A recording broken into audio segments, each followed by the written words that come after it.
The Penis Monologues, the Rare Letters Collection. Letter number 7. Dear Scanxiety, my most unwelcome correspondent. First, I will read a note from Ty. He says, Dear reader, I have been learning about the formal and fussy rules of letter writing in the Victorian age. My sense of humour could not resist trying this literary form, just this one time. The next rare letter will be back to my voice and my lived experiences, written to create cancer awareness. I beg your indulgence this one time as I make fun of the annoying waiting we call scan-anxiety or Scanxiety. Waiting is one of the common parts of cancer we all wish we could eradicate. Signed, Ty. And now, let's get back to our rare letter, influenced by the Victorian letter style. To Scanxiety. I take up my pen under circumstances of considerable agitation, though I shall endeavour, as propriety demands, to maintain the appearance of composure. You have arrived again, not by carriage, nor telegram, nor folded note upon a silver tray, but by that invisible post which delivers dread directly to my chest. You come before the physician has spoken.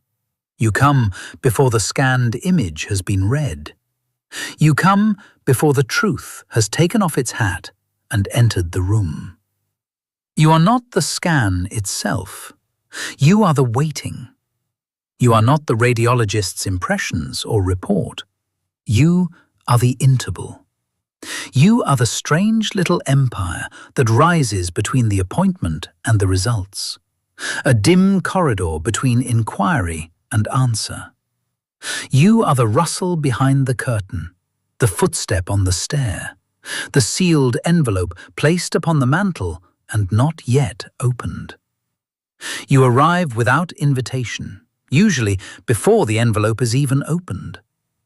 You sit beside the calendar. You hover near the phone. You whisper from the patient portal as if it is your own. You make ordinary hours feel suspicious. You make a quiet afternoon feel like a courtroom. You make every ache testify. You turn the body into a witness stand and the mind into a very tired judge. A cough becomes a summons.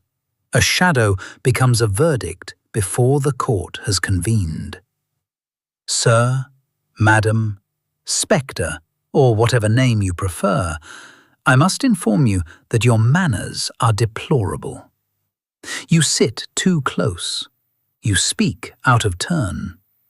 You presume authority where none has been granted. It is one thing to accompany a patient through uncertainty.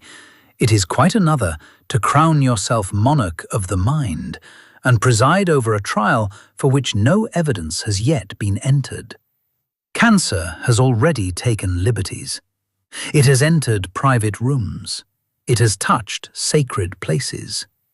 It has made the intimate public, the ordinary strange, and the future conditional.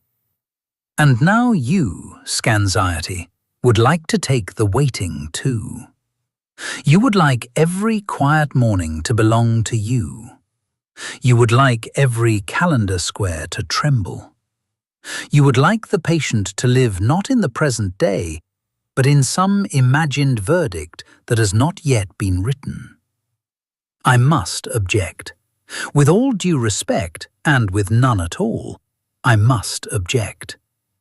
The patient may be frightened, but he is not yours. The hour may be uncertain, but it is not yours. The body may remember terror, but it is not required to take the stand every time a ghost rattles the door. The mind may be tired, but it is not required to serve as judge, jury, bailiff, and prisoner before the results have even arrived. There remains, even in waiting, a dignity that cannot be scanned, measured, staged, subpoenaed, cross-examined, or reported. There remains the cup of tea, the walk outside, the letter written, the friend answered, the breath taken slowly and then taken again. There remains the stubborn human refusal to surrender an entire day to news that has not yet arrived. Therefore, Scanxiety, I acknowledge your presence as one might acknowledge a draught beneath the door. But I decline your authority. You may wait in the hall. You may not sit at the head of the table. You may whisper from the gallery, but you will not bang the gavel.